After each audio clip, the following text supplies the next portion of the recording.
What's up, everybody? I'm Richard, And I'm Shawn. and this is the language of bromance. This is what we are speaking, but this is a crisis intervention. That's what this episode is about, because my friend Shawn has spent the last few months, who knows, 2 years since the last Turtles movie came out. He's been jonesing for his Turtles fix, and he very recently saw Teenage Mutant Ninja Turtles, and it did not live up to his expectations. So what we all need to do is we all need to come together now, and we need to help our friend. This is basically it's like I told him earlier. It's the equivalent of a pet dying. You know. This is, you have to come together. You have to help somebody through it. So we're all going to help Shawn through this today. I personally have not seen the movie, but I'm fine. I mean, you can. It's okay. You can spoiler away. There probably will be spoilers about this. I'm totally fine with it. It's not that I don't plan on seeing it. I'm just indifferent to the spoilers of it. But yes, this is going to come out about 2 weeks after the movie's release. So if you haven't seen it and you don't want to wait, spoilers. But I'm sure anybody that's wanted to see it's probably already seen it by this point. Yeah, I agree. So yeah, I will say I have seen reviews, and the reviews have not been stellar. Not stellar at all. Yeah, I think it's I saw on Reddit today that's on pace to be the lowest rated movie of all time. Wow. So let me set the scene for you. So we all know that I'm a huge Turtles fan. I grew up with it, and just kind of recently got into comics about 2.5 years ago, and the new comic is amazing. Like, I really enjoy the new comic. The new TV show on Nickelodeon is amazing. So about 2 years ago, I heard that Michael Bay was going to be part of the new Turtles movie. It's supposed to come out Christmas of 13, I believe, was the initial date, and so I was super pumped and excited, telling everybody, this is what I'm going to go see. It got pushed back, and we all know the controversy about, they said, well, they're going to be aliens, and They're going to be aliens. Yeah, and everybody threw their hands up in the air and said, wait a second, and it was like, oh, no, they're not aliens. Kept getting pushed back. But release date was there. The posters came out, trailers came out, and I'm like, okay, this looks good. Good enough. I bought all 4 posters. I got them framed in my basement. I'm like, this movie should be, at worst, okay, hopefully. Are they still there? Are the posters still there in the basement? Yeah, the posters still look pretty sweet, so I'm going to keep them up. But so let me set the scene. So I keep checking about 3 weeks before the movie starts with the theaters around here to say, hey, when are they going to sell tickets? And they don't show it. And back home where you're from, they showed that they're going to have a Thursday night showing. Yes. I was completely prepared to drive all the way to Quincy to watch this and come all the way back. Wow. But Columbia did have a Thursday night showing, so I got tickets for that about a week before the show came out. Had a couple people from work going to go with me. I went with Tiffany, and I went with Tiffany's mom. And I was like, it's probably going to be packed. I mean, it's an opening show. It's a big show. It's going to be packed, right? Yeah, you think. So, I mean, especially like a movie that has kind of like a dedicated following. You'd think that like a theater, especially for like a midnight show, like that's where you're going to get all your hardcore, all your diehard fans. And yeah, I mean, you figure at least 3/4 full, maybe not packed, but you'd figure there'd be a decent line early. yeah. So my plan was like, well, I'm going to get there right after work and meet everybody there, and that way, I can kind of be first in line or somewhere in the line so I can get a good seat. Because that's the other thing. I usually don't go when it's busy nights because I like to be able to sit where I want and be comfortable. Okay. So I get there, and Tiffany's like, I decided, like, well, it's kind of crazy to get there like an hour and a half before this movie starts. So I'm going to come home first, grab a bite to eat, and then pick up Tiffany, and we can head over there. So I get home, and Tiffany's like, well, what time are we heading over there? And I was like, well, probably, about a 1:45 or so. And she's like, we're going to be there for like an hour? I'm like, well, it's opening night. It's going to be busy. Exactly. I mean, if anybody has never experienced honestly, like when it comes to nerdy movies or geeky movies or or stuff like that, like one of my favorite parts is the waiting in line. And this might sound weird. I love waiting in line for a like if a movie that's got like like the Avengers or Batman or something like that. Like the midnight show of something. Like I get pumped. Like it makes me like jazzed to see the movie because you're in line with all these other people and they're excited and everybody's like psyched and like and not even that, like you meet people and you kind of like and that like it's basically it's like your own little secret club and that they're into the things that you're into, and so there's like an unspoken bond, and I love it. I love going to midnight shows for movies. I waited in line for Star Wars Episode 3. I waited in line for 12 hours. I am not kidding you. I remember you talking 12 about hours. That. I sat out in the sun. I made the mistake of wearing a black T-shirt, but so I sat out in the sun for 12 hours, and it was awesome. Like people came in costume, and it was great. I loved it. What number in line were you? So anyway, do what? Well, I was fourth in line. Okay, that's pretty sweet. But yeah, the three people ahead of me had been there since the night before, so they were there like 24 hours. Did people start coming pretty quick? Like, so you said you were there for 12 hours. Was it like a couple hours before more people started showing up, or was it kind of you got there? I'd say I got there about 12 hours before. I would say about like 4 hours before is when it really started kicking up. Like the line started getting big, and then you started seeing people in costume, and like everybody's talking about the movie and like what they want to see and things that they've heard about it or whatever, and yeah, love a midnight show. I'm all about a midnight show.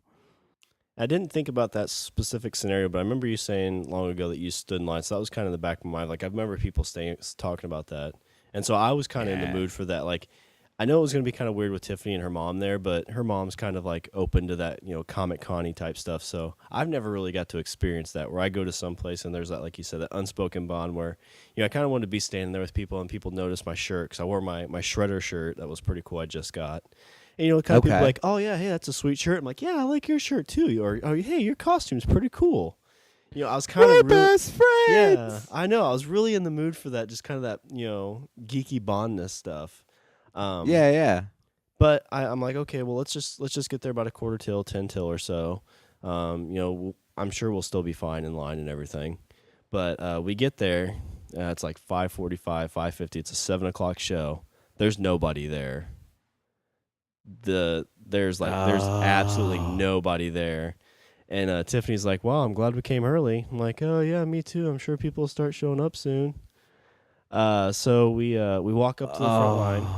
Yeah, because I bought my tickets online, and I show them to them. She's like, oh, well, yeah, here, printing them off to me. And we walk in, and, again, nobody's in there. It's like, okay, maybe they'll start showing up soon. So the other thing I was looking forward to, and I was kind of excited that we're there and nobody was there. So you went, and then you sat down in the chair, and, like, you're sitting there, and you're pumped. Did you have like, a toy sword with you? And you're sitting there with your Shredder shirt on, and... No, so something else that I saw online is that they were going to sell, because it was a 3D movie, and a lot of theaters were selling 3D glasses that look like bandanas for like $10. And so I was like, I'm totally getting one. Oh, okay. That's just kind of something cool, put it at my desk or whatever. Right. And Tiffany runs off to the bathroom, so I walk up and I'm like, okay, I was going to get a soda. And there's a lot of weird stuff that's never happened to a movie before kind of happened this night. And it's all like signs of the doom that was coming. So I get up there and I get my soda, and I ask him like, hey, I noticed online that there's a lot of theaters selling these 3D glasses. Do you guys have any? And they all look at me, and it always seems to be like that whenever you go to something like this and you ask for something you've seen online. They look at you like, what the fuck are you talking about? Right, it's like, I'm yeah. just here to pour your soda. Leave me the fuck alone and go watch your movie. Yeah. But the manager was over there, and he's like, yeah, is there any, like, stuff for the opening night? And the guy's like, well, I think there's, like, dog tags or something. And he gets on his radio, and I get my soda, and he's like, yeah, we don't have anything. I was like, okay, cool, no big deal, whatever. And so I walk back over, waiting to Tiffany get the bathroom. So we haven't even gone into the movie yet. We're still in the lobby because it still feels way too early to go sit in the theater. Oh God. So it's like 6:05, and we're waiting for Tiffany's mom. She's just about to show up, and all of a sudden I hear, sir. I was like, sweet, they found the glasses. And I go walking over there, and he's like, yeah, I accidentally charged you for a large soda instead of a medium. Oh. I was like, oh, okay. I'm like, it's no big deal, whatever. He's like, no, it's going to screw up our inventory if we don't put this in a large. I'm like, all right, well, I guess just pour this in there. And I shit you not, this thing is like 44-ounce soda. It's freaking huge. It's like 2-liter bottle Gotta of love soda. movie theater soda. And you have a medium, and then the large is like 80 gajillion gallons. yeah, it's like, oh great, kidney buster. And it's funny too because she's like, oh well, she's like, it's a good thing you got the large because it comes with a free refill. I'm like, yeah, because I need a free refill when I have 2 liters bottle. I already have a 2-liter bottle of soda here. Exactly. So I'm carrying this big ass thing of soda, and we go sit over in the corner and just kind of sitting and waiting, and like time's ticking away. Nobody's showing up. It's like about 5:30 or so, and still nobody's showing up. Oh God. And the guys from work had just started coming, and so we're like, all right, well, I guess we'll go in. And so we go and we sit, and we're sitting in the theater for like a half hour. And by the time the movie started, there was probably less than 20 people in the theater. Wow. I went and saw the new Guardians the night before on Wednesday, so it had been out for over a week. Yeah. And there was probably 3 times the people in that theater. Like, it was probably about half full for a Wednesday night. Oh. And this release night, there was only 20 people. Wow. Now, they did have midnight releases, but this was the first showing in Columbia at 7. Okay. And 20 people, maybe. So we're sitting there, and I'm like, whatever, it'd be kind of cool not to have that many people in here. Yeah. So I'm like, I gotta go to the bathroom. I gotta go to the bathroom real quick before this starts. So I get up and I walk out there, and there's a maintenance guy out there, and he's like, oh, cool shirt. I'm like, oh, thanks. And he's like, did you get your dog tag? I was like, no. They said they didn't have any. He's like, oh, and he reaches in his pocket. I'm sure he took like a bunch of them just for his own collection. Sure. And he pulls one out, and like of all the turtles he pulls out, he's like, is Donatello okay? I'm like, yeah, I guess. I mean, that's fine. Yes. He's not my favorite turtle, but whatever. So I get a Donatello dog tag. It's like, yeah, that's awesome, whatever. Go to the bathroom, come back, sit down, and start watching the movie, and at least I got to see the Dumb and Dumber 2 trailer. Hey. Which you probably watched like 2 weeks before on YouTube. But Yeah. But to get into the more spoilery of everything, so, I mean, obviously we know Megan Fox is in it. yes. And we've seen some of the talking she did in the trailer, so I wasn't too excited about how she was going to do. But the very opening of it, they're do it like comic version. So it's the comics. They're kind of explaining who the turtles are, and they say something about how like the Shredder is known by Splinter somehow, or like Splinter's talking about Shredder. So like, okay, so they somehow have some kind of connection. They know each other. It's like, okay, sweet. Kicks into Megan Fox, and she forgot how to act, or maybe never knew how to act. I'm gonna go with never knew. I think I don't know. Megan Fox always seemed like one of those, like, hey, I'm pretty, so yeah. It's like, I need the big scoop. It's like, Oh God. and like there's a good like 20 minutes of her in the opening. Oh, that's brutal. And, yeah, it was rough. It was really, really rough. I mean, and it's one of those things too. Like, I'm watching all this go on. I'm like, I can deal with this as long as everything else makes sense. As long as the story's good and the plot's decent, like, I'm fine. I can deal with that. Okay, so you're at this point, you're like about 20 minutes in, and you dealt with like, okay, so like the art so far, the art with like the little comic book stuff, like I'm sure like that probably looked okay. Yeah, it was cool Yeah, looking. the art probably looked okay, and then it goes into like the shitty wooden acting of Megan Fox, and then you're like, oh god, oh this is how it's gonna, and then like this is how it's gonna be, like this, like Megan, like this is how Megan Fox is gonna be the entire movie. Yeah. So it gets to that, and like I kind of So I had that mean that's like a punch, but that's not a body Mhm. blow, not a body blow. No, yeah, it's dealable. I mean, it's something you can ignore. Um, so they start talking. So like you kind of see them jump in. You see it's in the trailer where she sees him and takes their picture for the first time. And I will say the turtles look amazing. Like when it's just the turtles, it's a really like good feeling movie. Like they look really good. The actors and jokes and stuff they make are really good. I was kind of concerned when I saw some of the pictures that they'd be a little just too goofy looking, Uh-huh. but they look really awesome. Like They did. I think I they was really did. happy with that. Yeah, I think they did like motion capture with Yeah, action yeah. with guys to do, and then animated them that way. I mean, yeah, I haven't seen like a bunch of them. I mean, from what I saw, like that looked okay. I mean, I think I kind of had that fear you did that they would look a bit too off putting in like the normal world, but yeah, I mean, it looked like it was it from what you saw in the trailer, it at the very least didn't make you go like, "Oh god. Oh, this is going to be terrible." Like it didn't put you off. Yeah. Yeah, and you see them and they look good and the jokes make sense and their interactions are good. But then so one of the first things is the Foot Clan in this isn't a ninja group. They are like soldiers. They have guns, they shoot. Karai is kind of their leader. I don't know if you know much about Karai. They only say her name once, I think. Okay. But in every incarnation, she's the daughter or the disciple kind of Shredder. Okay. And you don't realize that at all in this. Like, you just think she's just another person that leads them. Okay. So you see that whole foot soldier thing, and that's kind of the basis of that 20 minutes. Like, oh, there's a foot soldier thing, and like everybody knows about it. And it seems like that's like if this is like a secret terrorist group, like you'd think they'd want to try and keep things more quiet. But they're right out in the open. There's pictures of them everywhere, and they're doing all this violence. And it's like, okay, I can deal with that. I can deal with that. Okay, okay, so now what we remember as robot ninjas are not robot ninjas. They are normal people, kind of like the little four-armed person team that you see in that movie Heat. Just like a bunch of guys like toting around guns. Yeah, just kind of like a special force soldiers. Do they do any they go karate in. at all? There's any ninjutsu, kung fu that they do. I think there was one guy who threw a punch, maybe, kinda. The rest of the time they're just shooting That's about guns. Yeah, just shooting guns. And that, we'll jump ahead on this. So this was really kind of annoying.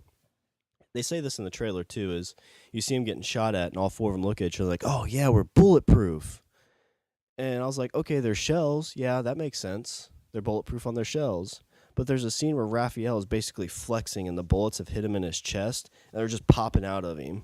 Yeah. And that was towards the end of the movie. I'm kind of like, that. So if they're bulletproof, then how can anything hurt them? Yeah. Like, how can swords penetrate them? How can, they're basically Superman. Yeah. And I mean, that's a big plot hole. And I mean, I could shoot a turtle. Turtles aren't Turtles aren't bulletproof. This is killing it for kids now. I know. There's going to be turtle deaths all over the place because people are going to be shooting turtles. Well, the movie said they're bulletproof. My Leonardo's not bulletproof. Breathe, Leo, breathe. There's just a dead turtle with like just a big splatter on the bathroom floor. The movie said it was bulletproof. So they do a couple things, and they decide that. So there's the Eric Sachs character, and I think that I'll get into this later too. But I think I seriously think he started out as in this movie he was going to actually be Shredder, Okay. and Shredder wasn't going to be actually like a Japanese character like he is in everything. Right. But then there was an uproar of that, and they're like, "Oh shit, let's reshoot this stuff and have an actual Shredder." And Eric Sachs is just a guy with him. He's just he was raised by Shredder. Yeah, let's do that. Let's do that. Okay. Okay. And a lot of the stuff I want to talk about here pretty quick is I think a lot of this was screwed up because somebody came to this is what I think happened. Somebody came in and said, "Hey, let's make a Turtles movie. We're going to let you kind of do your idea. Here's the books, the stories, and everything else out there, kind of, make your turtle movie." Okay. And so they did that. Turtles were aliens. Eric Sachs was Shredder. And they went with that. Right. But then somehow somebody saw that and was like, "Wait a second. All that doesn't make any sense." They're like, but we've already shot like, a quarter of the movie Right. with that stuff in it.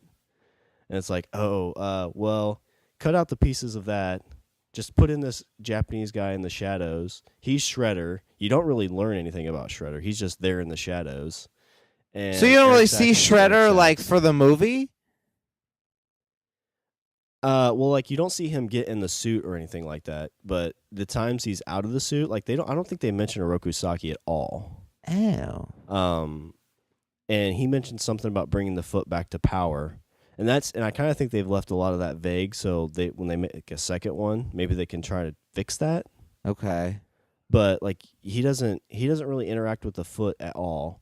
They fight the Shredder, but like I think like Eric Sachs could have technically been the guy in the suit Right. before, and they just changed that out and like had the voiceover of the guy, and that's what they went with. Okay. So like that's a big kind of thing that irritated me is like there's nothing from Karai that you tie her to the Shredder, Oroku Saki. She's just a general basically. Okay. And you only hear her name once. But there's nothing about Oroku Saki or the Shredder. Like there's no tie of those two, and it seems like that's a really big, character development, and there's backstory there, and there's stuff there. Yeah, because the way you define a hero is you define his villain. Like the villain makes the hero, and it seems like by underdeveloping the Shredder, that's their fucking villain. That's their Joker. Right? And I feel like that's what a lot of superhero movies have done lately is they don't focus on the superheroes or the villains. It's just like, okay, here's this person who's put into this world. We're going to focus it all on them, which is Megan Fox in this instance. Oh, God. And then basically this Turtle Shredder thing is kind of happening on the side. And just like with all the villains, it feels like in a lot of these movies, they meet them up at the end and then they quickly defeat them. And it's like, oh, well, yeah, now they're not going to be in the world anymore because they defeat them. It's like, it's the fucking Shredder. Yeah. He's always there. Yeah. And you want to talk about like somebody that's developed a villain. I mean, look at Loki. He went from being like he was the villain in Thor, and like there was a development, like that's his brother, and and then you find out about like where he came from and what his actual patronage is, and then he's in the Avengers and he's the main villain in the Avengers, and like by the time you get to Thor 2, like he's not even a villain. I mean, he's villainous in the movie, but he's not even a villain. But I swear to God, like Thor 2, that movie was the fucking Loki show. Yeah. Like Loki fucking brought down the house in that movie. He owned that fucking movie. Everybody walked out of that movie going, Loki was badass. Well, you see movies do this all the time, but like he dies and it's like, well, he's not really dead, is he? But they wait till the very, very end, like when you're about ready to leave, and then they show, oh, he's taken over his father's kind of persona. Right. And he's still alive. And it's just that character development. And I feel like a lot of these shows like Transformers and just things like that is they say, well, you kind of already have an idea of the story, so we're going to half-ass all that stuff and just kind of go off of, these big explosions and just kind of throw stuff on the screen and you're going to like it. So that gets me to the thing that probably irritated me the most. And I don't care about origin changes. That doesn't bother me at all, as long as it makes sense. So you wouldn't have I think cared if they were aliens as long as it made sense. As long as it made sense, yeah. I mean, it'd be difficult to, I think. Okay. Just okay. by how you're going to do it. Just trying to get in your headspace. I'm just trying to figure this out. Yeah, they could be aliens if it makes sense. Yeah, make them aliens. Okay. So, and I feel like the Turtles, if like you look at the original movie and the cartoon, those were two completely different origin stories. You know, Splinter was the pet rat of his master, right? And in the other one, he was that person, right? In the cartoon, he was an actual person that was mutated into a rat, and then in the movie, he was, or in the original live action movie, he was a rat that mutated into a bigger talking rat. Yeah, because the mutagen in the movie just basically made animals more humanoid, right? Or made like humans huge. So it's like, okay, that makes sense. Like that's how he knows karate, is because he trained every day watching his master, right? Watching Hamato Yoshi. It's like, okay, that makes sense. In the new comic book, they are lab rats. They're lab animals, the Turtles and Splinter. Okay. And so they kind of did that in this. So the Turtles and Splinter are all lab things that are getting experimented on by Eric Sachs and April O'Neil's dad. Okay. I'm like, okay, they're going to do the comic, because in the comic, they get mutated. But it's like, okay, well, how do they know karate and everything? Well, they're have been reincarnated. So I'm like, okay, that makes sense. So they tie it all together in the comic by saying, okay, Splinter is actually the Turtles' dad's in this, feudal Japan 1600 or whatever. So wait. So okay, so the Turtles and Splinter are the reincarnation of ninjas from the 16th century? Yeah, so this is in the comic. Okay. In the comic, they're reincarnated as Splinter is the dad, he's the rat, and then the four turtles were his four sons in this feudal Japan. Okay. And Shredder was alive in this time. And it's the same storyline, Splinter had a wife who Shredder wanted to love too. Right. Ends up killing his wife, accidentally. Yeah. But Shredder actually ends up killing Splinter and his sons in this time frame. Okay. So come to the future, they're reincarnated. They get mutated into these big things, and that's how they know karate. Is they still train, but they have those memories from the past. Okay. And that's how they become ninjas. All right. So it's like, oh, that makes sense. If that could ever happen in the real world. Sure, I mean, it makes as much sense as four turtles getting mutated into the reincarnated, people from feudal Japan. It's fine. Okay, I'm with you now. I was like, wait, where did reincarnation come in? But okay, all right, gotcha. Yeah. So in the movie, and then just to bring it back to that, so Karai is like Shredder's great granddaughter. Okay, and so she brings him back into the future somehow. Like she does some kind of spell or something to get him into the future. So that's how he gets into the future. So they're all in present day time from reincarnation and then some kind of spell bringing Shredder in. So it's like, okay, makes sense. Okay. In this, Splinter and the Turtles are in a lab. All right. April's dad and Eric Sachs are the ones that mutate them. Okay. I'm like, okay, they're going to do the comic thing. That's going to be awesome. Right. Because that can explain some things. Sure. So the lab burns down. All right. And they get saved by April. And he's starting to go through their origin story. And he's like, yeah, we were mutated, and then we got bigger. And the kids like pop culture. And they show Holler Back Girl, so I thought about you. Yeah. They had like a little thing, and they were watching TV through a mirror. And he's like, I knew they were going to need to be able to defend themselves. And this time they're probably like 8 or 9, just guessing. Okay. And so Splinter's, sweeping up, like a single dad, sweeping up the sewer. And he comes across a ninjutsu book. Okay. He finds a ninjutsu book in a sewer. Yeah. Okay.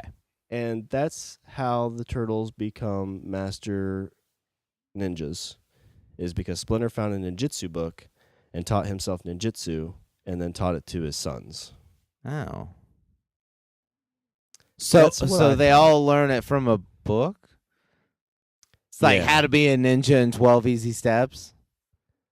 Ninja for Dummies. Then And then they can take on Shredder, who is probably one of the greatest ninjas of all time. yeah. That Like, it's okay. I read was the pretty cliff notes frustrating. on this. Yeah.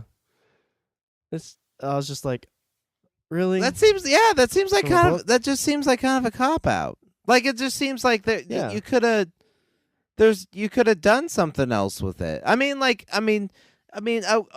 like if you know, I guess you can. I mean, obviously they did, but I mean, I guess you can explain it that way. It just seems like kind of a meh. They find a book, whatever. Yeah. It seems like kind of a seems very throw. lazy. Exactly, it's lazy. It's a throwaway thing. Like, you could have, like, the whole reincarnated thing. Okay, it sounds a bit weird and wacky, but then you can kind of, honestly, like, I kind of like that idea, because then I think, if you want to do more movies, you can kind of bring in that whole, like, supernatural element to it, and Yeah, like exactly. Taoist philosophy and stuff like that. But if they just find, okay. All right.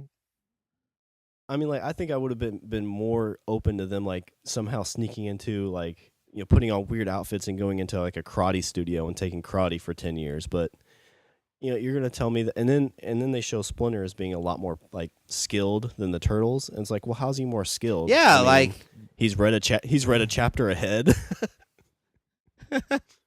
I have the teacher's. I found, and that's when I found the teacher's version of the ninjutsu book. Remember, everything I've taught you isn't everything I know. Mr. Splinter, you're only a chapter ahead. I read the teacher's edition. It has all the answers in the side. Don't copy off of me. So that felt just very lazy. And he did say something about them picking it up. Like, even though he read the book, he's like, they picked it up really, really quick. So it's even kind of like, oh, okay, they're gonna say, like, maybe they're reincarnated or something. And it's like, no, they just picked it up quick. They're quick learners. All right. And they don't really dive into the backstory of the Turtles or anything. Like, you know their personalities because how they talk and everything, and because you know who they are. Yeah. But they don't really say, like, how Leonardo became a leader. They don't say how Raph became kind of the badass. They don't show Donatello being smart or anything like that. So, well, a lot of they that just didn't. kinda got swept under the rug. Yeah, well, they didn't really. I don't think they really did that in the cartoon. The only way you knew who filled in what role was from the theme song. Yeah, I guess they did have a few throwbacks where they showed them a little bit younger, and I didn't need a ton of that information. But if I could go for 20 minutes of Megan Fox trying to act, or 20 minutes of them explaining those turtles, then I would go for that 20 minutes of them explaining the turtles. Right. But okay. yeah, to me, I can overlook the fact that, like, they don't go into what, like, who fills what role and why. Like, I could look past that, because I don't know, to me, like, if you want to know how Michelangelo acts, you just watch Michelangelo be what he is, and then you get that. And if you see Donatello do something that requires some intelligence, then he's the smart one. I don't know. I'm just, in that respect, I give him a pass, because I think if you want to learn about him, you just show it. You don't need to explain. Oh, he's the smart one. Yeah, and I don't. And it was one of those things, like, if that was the only thing, I'd be fine. But it just piles on. Okay, so what else? Was they're reading Ninjas for Dummies, and then they learn ninjutsu, and then they're all master ninjas, and then Splinter's apparently the fucking Bobby Fischer of the ninjutsu book, and he's super ninja. Okay. So you have that now. So he learned from a book. He's a master ninja because he read the teacher's version. So now April goes to the Turtles, because the idea is that, and this was the stupidest, I think, trying to make it the big bad thing, is that years ago, Shredder and Eric Sachs wanted to basically poison New York City. There's this big ass container of gas on his building Okay. that he wants to release into the world or to New York, All right. and then he can come back with the antigen, which is going to be made from that mutagens, which what they were trying to test for. All right. And so that's the idea of what they want to do with that. And so he finds out that the turtles are alive from April because she goes to him because he knew her dad or whatever. And what's fucked up is there any mountains near New York that during the springtime have snow on them? I don't think so. I don't think so. Because I saw that, and I'm not great with geography, but I was just kind of like, well, maybe they went to Canada. They drove to Canada. No, they come back. Actually, So I mean, it's cool. I did see one review. I read a couple reviews on it, and one review that I thought was interesting is that they were like, okay, so this movie is supposedly set in New York, but there's nothing in the movie to make me feel like I'm in New York. Besides the New Year's Eve ball thing. I guess, yeah. He was like, I watch a Spider-Man movie, and like he's in New York, and it feels like New York, and people act and talk, and from like they're from New York. Like the city has a personality. Like let the personality of the city come through. I didn't get that feeling that they were in New York.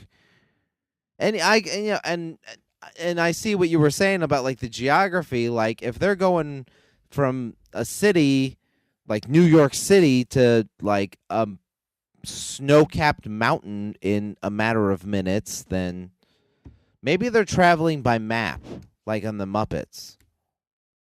Maybe. How'd you get here so fast? Oh, we traveled by map. So, and that's where Eric Sachs lives. So she goes up to see him. It's snow-covered mountains. It's springtime, and she explains to him that she met these turtles, and she realized that they were her pet turtles because she took care of them in the lab that her dad worked at. Okay. I'm like, okay, whatever. He gives her a credit card, and he's like, I want you to do whatever it takes to either help these guys or do something with them. And so she's like, oh, I'll do it, Mr. Sachs. That's about exactly how she says it. Oh God. And so she leaves and goes to the turtles and he gave her a credit card. So I don't even think she went on a shopping spree. And I was kind of starting to tune out at this point. So I look over at Tiffany right when she gets the card. And I'm like, shopping spree. Oh. So of course, the credit card has a tracking device. Of course she goes, it does. Right, or the turtles need to bring her back because Splinter. They say something about how they know her. Or they found her, and Splinter's like, you need to bring her back because he knows who April is because he just remembers. And so she gets back down there, and he reveals that Eric Sachs was going to do this thing, and then her dad found out. He burned down. He died in the fire. Okay, so Eric Sachs like, was oh, gonna, no. Release this gas, and then April's dad was like, no, and then a fight ensues, and the lab burns down, and that's what causes these turtles, these now mutated turtles, to be released into the wild sewers of anywhere USA. All right. Yeah. And so that's how they're all connected. And so she gets down there, and the big reveal: Eric Sachs is a bad guy, and she pulls out the credit card, and she's like, "Oh no!" And that's when the Foot Clan breaks in. And then there's this big fight between Shredder and Splinter. It's a great fight. It's an awesome fight. Yeah. And up to this point, they haven't explained how Splinter knows Shredder. Okay. Like he's mentioned his names a bunch of times, but there's no connection between the two. He's just like, Shredder's a bad guy. Okay. Nobody knows about Shredder. Now but I will him. remember at one probably 1 or 2 podcasts back, you were saying that you were wondering how Splinter.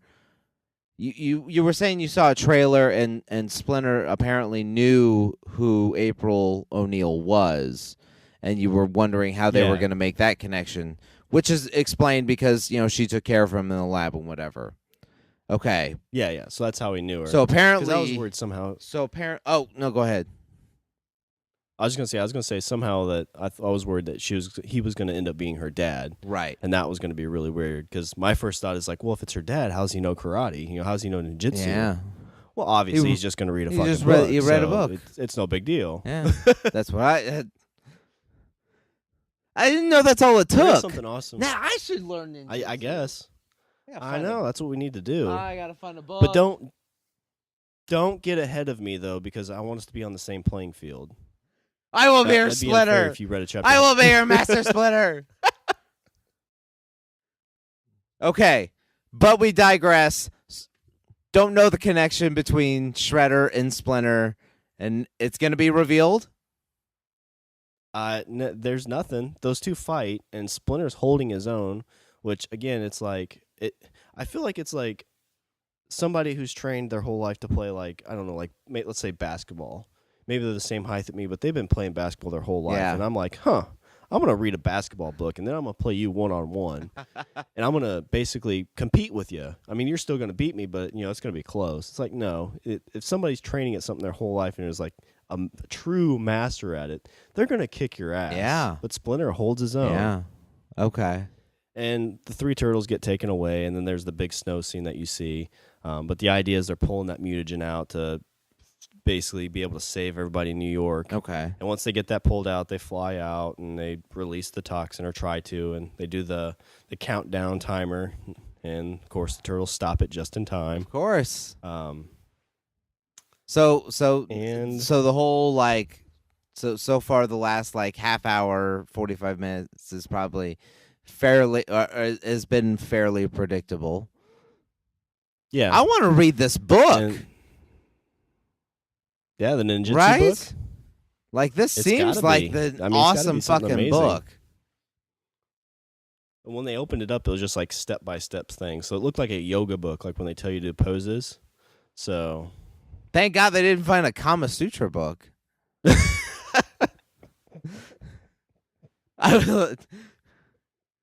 Teenage. I need you to Mutant- find April O'Neil. What for, Master Splinter? so we can fuck her. Turn the lights down low. I mean, blow that candle out. Because we're in a sewer and there are no lights. What other books would be awesome if they found instead of that? So there's a Kama Sutra book. There's a Kama Sutra book. Blogging for dummies, journaling Yeah. for dummies. So they all just sit there and just write in diaries. Dear diary, today Raph hit me on the head. I didn't like it so much. I shot at him, but he deflected all the bullets. We're bulletproof. Who knew? And they stop it. I mean, there was a cool thing about Splinter. I thought he looked decent. Okay. But something I've never seen him do in anything is he actually used his tail. Like he would wrap it around people and throw them. And it was kind of a weapon for him, which was pretty cool. I hadn't seen that done before. Do rats have a prehensile tail? I know possums do. I don't know for sure. I mean, rats have a tail. I don't know if I didn't know they could wrap it around stuff and like monkeys, where they just they could hang from trees and shit. Yeah, I'm not sure if they can or not. He did, whatever. but yeah, Okay. but that's something. It's like even if it isn't, I'm down with possible, it. It's like that's cool. I want to know what they go and they that have a- chapter in the book. I would have to skip over. Like how to use your tail as a weapon. I don't have a tail. Next chapter. Score! I have a tail. That's a chapter for me. He looks at well, okay, that's why he was the master, because there is a tail and the turtles don't have tails. That makes Right. sense. Yeah, they have little nubby tails, and they're like, Yeah. "Oh, this isn't gonna work." All right, I apologize, everybody. This movie makes 100% sense now. My apologies. That's why he's the sensei. All right. So Splinter and Shredder, they're fighting and they're chopping each other, and he's doing stuff with his tail and acting like a possum even though he's a rat. And how does He the fight loses. end? He does Okay. lose. Shredder throws him up against something, and stuff comes crumbling down. They call him Dad a lot, which was kind of cool.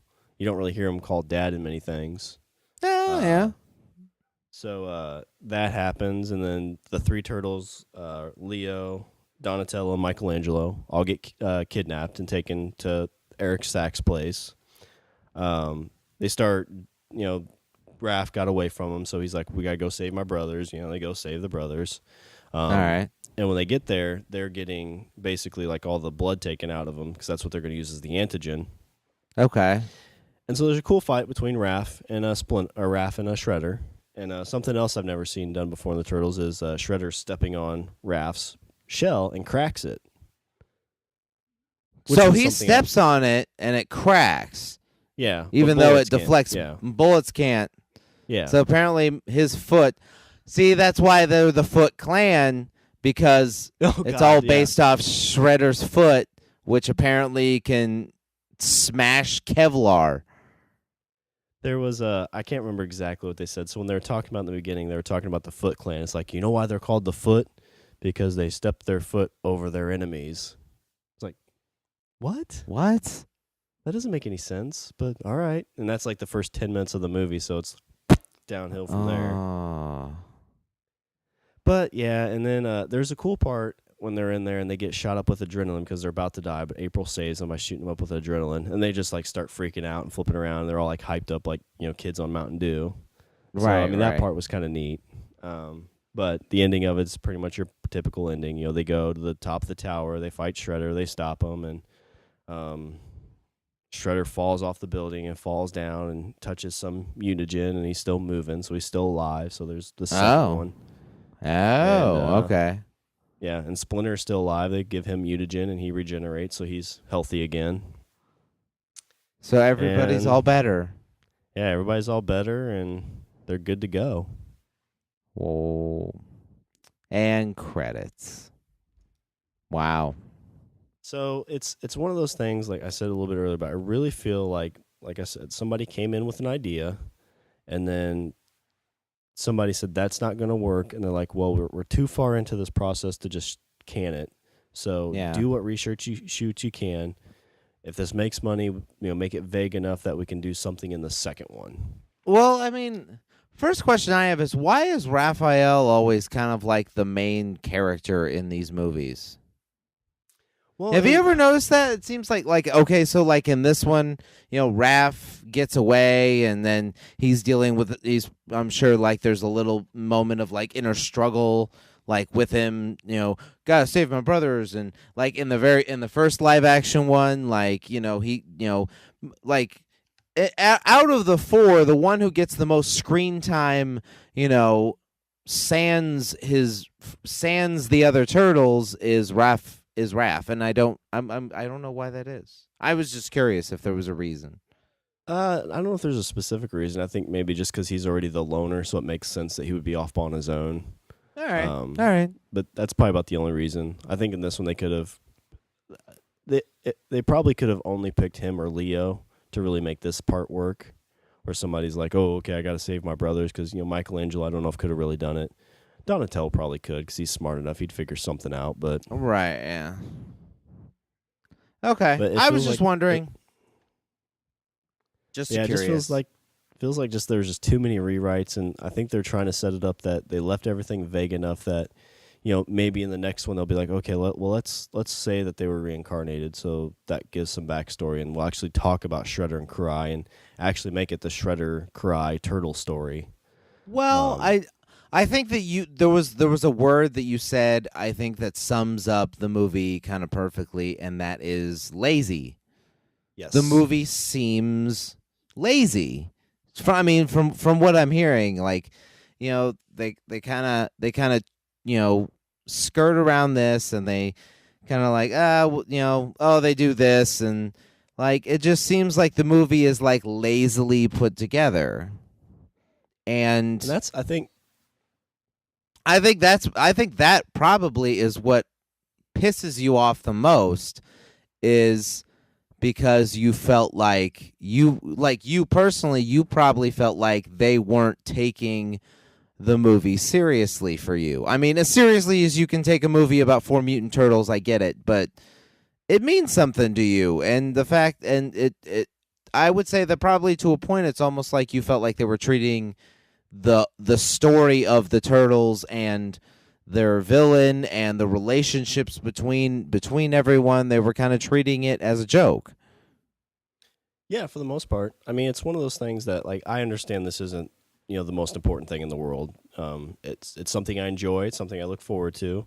And that's the thing is, like, people who, like, I'm not saying, like, this isn't my Turtles, because I don't care if it's not my Turtles. I just want a good story, a good plot, something that makes sense.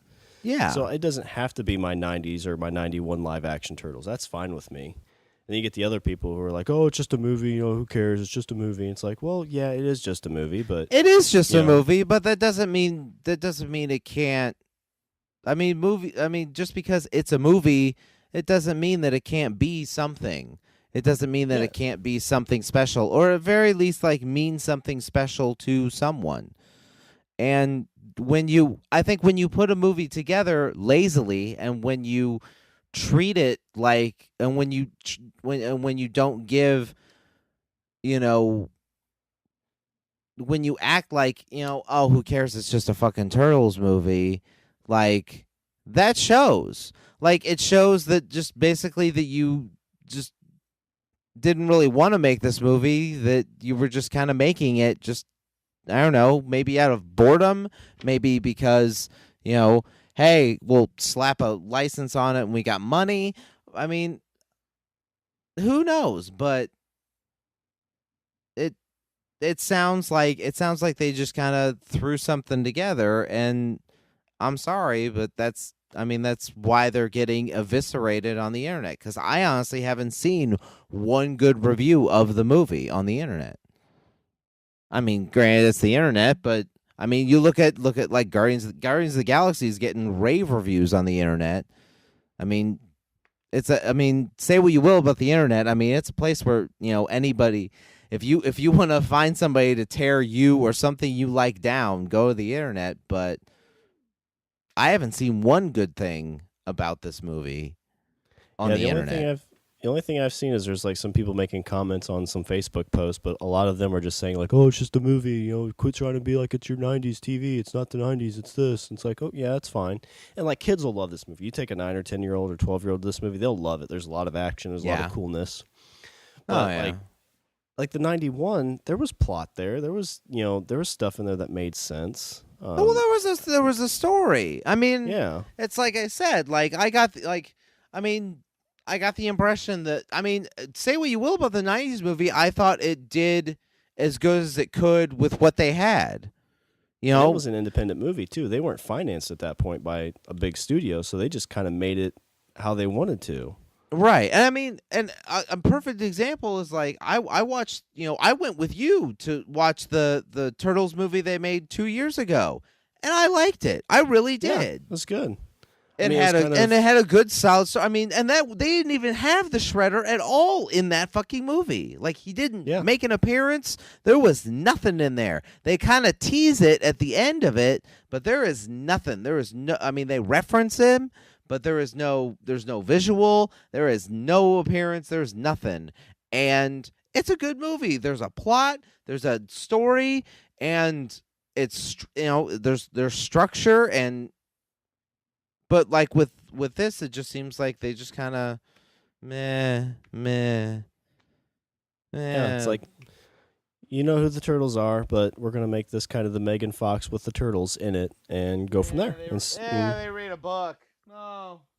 Yeah. They read a book. Oh, Megan Fox, please give us more exposition about how shitty you are as an actress. I swear. That was, and, like, we walked out, and Tiffany's like, because she could, like, I walked out, and I was trying to be okay with it because I didn't want to hate it. I really, really didn't want to hate it. And I walked out, and. So during, like, the end credits, you're trying to, like, rationalize it in your head. You're like, well, okay, well, it wasn't that bad because, I mean, they did do this, and. Oh, and but the book. And so, like, I asked Tiffany's mom, like, would you like it? And she's like, well, it was fun. And Tiffany's like, it was okay. And then we kind of get home, and I'm just like, I'm kind of depressed about it. Like, I'm I'm really disappointed. Yeah. And, like, you come off of, like, I just saw Guardians of the Galaxy the day before, and you see a movie like that's like, it's a really fucking good movie. And, like, I was kind of worried that I was going to kind of see that and then go see the Turtles and be skewed by that. But it's like, even if the Turtles was half as good as that movie, it would still be a good movie. But it was Yeah. just not even near the ballpark. And again, like, oh, it's just a movie. Okay, Guardians of the Galaxy, also just a movie. And I mean, the movie's got a fucking tree and a raccoon, an animated raccoon and a fucking tree. Like, so we're not comparing fucking. It's not like we're comparing apples and oranges here. I mean, there's a degree you have to suspend disbelief Yeah. to some degree on both of these movies. But Guardians of the Galaxy, again, I mean, there's structure, there's a story, there's continuity. Things are explained, things are, you have I mean, yeah, you got your action moments and your oh shit, look at that moments, but it's solid. And like I said, that movie has a fucking a gun-toting raccoon. That's funny. He's the Michelangelo of the group, and he's funny. And I think the big Man, thing he about didn't this read too, a book. But the thing I think if I had to say what I think where they differ between Guardians of the Galaxies and the Turtles is, I think with Guardians, I think you have people who actually care and actually want to make a good movie. Exactly. And they've got a line of good movies that are pushing into it. They're like, we're a part of something bigger. We want to make a good movie. We want to have a great experience. This is what we're doing. And you had the people with the Turtles who are like, this is a movie that's guaranteed to make a ton of money. I can get my name on this and put it out, and then I can move on to my next thing. Like, I don't really care it's the Turtles. I don't care what it leads to. I just want to be able to say, hey, I made that $100 million movie, even though it was not what a $100 million movie should be. I have no idea what it's doing box office wise, but like I said, like that movie's getting ripped apart from what I've seen on like Facebook and review sites, and I think it's on like Rotten Tomatoes, and there was another one there was another review I read. I don't remember from where. Might have been Empire, but yeah, I mean, it's not doing well. It's not doing well from people that have seen it. They're done. Dollars wise, I've heard it's done really well. So I'm kind of curious what's going to do like next week or this week when like those reviews come out and people have seen it. Because I was kind of saying, I was on the opinion, because I saw it in 3D. I don't really care for 3D, so I wanted to see it in 2D. And I was like, if it's not terrible, I'll go see it again. And I'm kind of, after I saw it, I'm kind of like, I don't really want to go see it again. And that's what really sucks. Yeah. Yeah. Now, is this one that you would buy on DVD? I don't know if I will. I told Tiffany that because we were going in there, and I said something about like, I don't know if she had to go to the bathroom or what it was. I was like, "Don't worry, I'm gonna for sure get this on Blu-ray." And we watched the movie and we leave. And as we were getting home, she's like, "Well, are you still gonna buy it on Blu-ray?" And I'm like, "I don't know. I doubt it. Not when it first comes out. I'll buy it when it's like $5 or $10 maybe, but I'm not spending full price on it." So there you go. Okay, so all right, so Michael Bay. Let's say Michael Bay bursts open your door right now. What is it that you want to say to him about this Turtles movie? If you could collect your thoughts into a precious few, what would you say to him if you were given 30 seconds? I'd pretty much tell him he screwed this one up, but he's left everything vague enough that they can create a brand new story for the second one. So you kind of have a little background, but you actually give a full-fledged story in the second one, and you kick it off. It's the Turtle Shredder story. It's what the first one probably should have been, and you go from there. You've told them you're in the lab. Go with the comics. So they're in a lab. They're reincarnated. There's tons of stories there. Go with that and make an actual good Turtles movie. Plus, I mean, I mean, there's tons of stuff there's tons of stuff that they could still draw on. I mean, you have, I mean, yeah, you got the Shredder, and I mean, you could also draw on stuff like, I mean, did they introduce Casey Jones? No Casey Jones? No, Casey Jones wasn't in it at all. So yeah, there's Casey Jones, there's Dimension X, there's there's tons of other characters, like Rat King, Bebop and Rocksteady. Right. You could do Toka and Razor again. I mean, there's a tons of stuff there, and that's something else that's really interesting. Toka, Razor, attack. Peace. I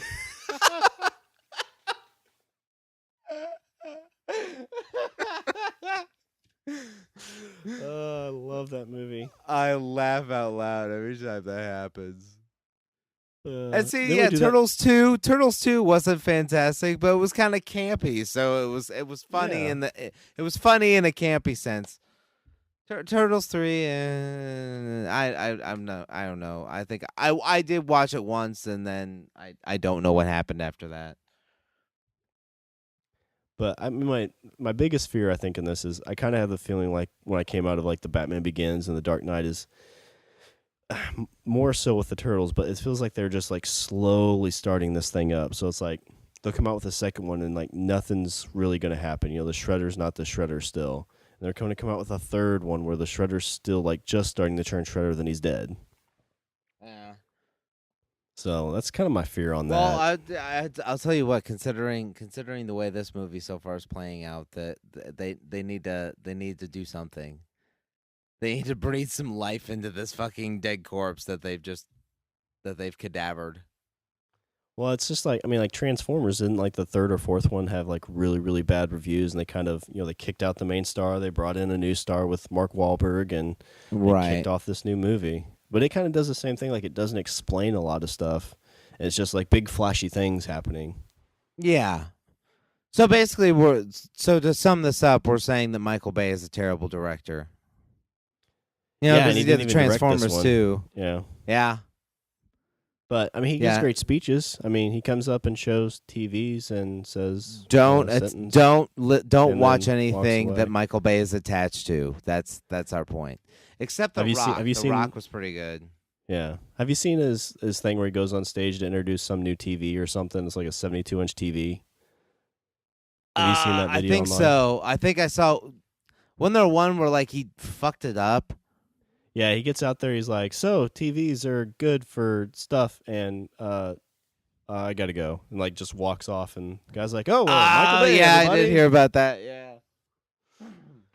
But, I don't know how to speak much good to people. Lots of. Bye. play me off, Sam. But yeah, I mean, I don't want to persuade anybody from not going and see it. I mean, check it out, make up your own opinion on it. Hopefully, you like it a little bit better than I do. But that's all I have to really say about the Turtles. I got it off my chest. I feel better now. I feel good. I'm glad you feel better, because that's what we're here to do. That's all we're here for. So just kind of want to give some shout outs to some people who kind of hollered at me. There's a girl named Anna Mae Mavine. She's actually going to do a blog on the Turtle Show. She was kind of asking what we think. I told her we're going to do a podcast on it. So here it is. And you know how we feel about it now, or at least how I feel about it. This is how he feels about it. I pretty much I'm falling in line. Like, I'll go with the Turtles expert on this. You know, I doubt I will see it, honestly, because I can think of, you know, I could go see Guardians twice. Yeah, I would definitely say go see Guardians twice, because there's so many Easter eggs in Guardians I've just been noticing come up online that going back and seeing that would be awesome. Because I guess Howard the Duck. Yeah, he's at the very end. Howard the Duck. Nathan I'm Fillion's sorry. in there too. He is in there. It was like Howard the Duck. Terrible movie, but like I was 8 years old and I liked it, and I mean I haven't seen it since, but I remember watching it when I was a kid, and I was like, "Oh, this is a good movie, Howard the Duck, woo!" But yeah, after I mean, like I said, I haven't seen it since, and I know, I was like, God, that was a horrible movie. I liked it because I was 8. It wasn't because I thought it was a good. It wasn't because I had horrible taste. Yeah. But yeah, Howard the Duck. Nathan Fillion as Nova, and go ahead and think. Sorry. Oh, go ahead. No, yeah, I guess he's in the jail. I didn't notice him until I came back and saw the things on it, so I want to kind of go back and see that. Yeah, but Richard Rider as Nova is in the Nova Corps. So there's Howard the Duck. There was Nova, Thanos. Yeah, he looked awesome. Badass. Yeah, you need to go check that movie out. It's awesome. Oof. I also want to thank Erin Jordan. She's kind of been binging through some of our episodes, and I think she got us our new hashtag, what we need to use. She hashtagged one called Eat the Beaver. So, That one, I saw that one. yeah. Ow. So just thank you guys. So again, if you want to reach us on Twitter, we're at languageofbro. So we're going to do some housekeeping real quick. If you want to email us, we're at languageofbromance@gmail.com. Websites, languageofbromance.com. You can like us on Facebook or like us on Stitcher. We're out there as well. And unless you have anything else to add, Rich? Give out some love for the Stitcher app. We just got put on Stitcher not that long ago. It's a great app. I got it just a couple weeks ago, and I'm falling in love with that Stitcher app. It's awesome. Give us a review on there or iTunes, whichever definitely. one you use. Yeah. So Well, I guess that's. Go ahead. You Go want me ahead, to sign sound it off? off. Go ahead and sign it off. I'm glad you seem more. You're more upbeat now. Go have at it. Yeah, I've kind of got the teary eyes out. I've used a box full of tissues, but I think I'm okay now. So I guess that's all the bromance we have for this show. So I'm Shawn, And I'm Richard. and I say we eat the beaver. Hashtag. Hashtag eat the beaver. Hashtag eat the beaver.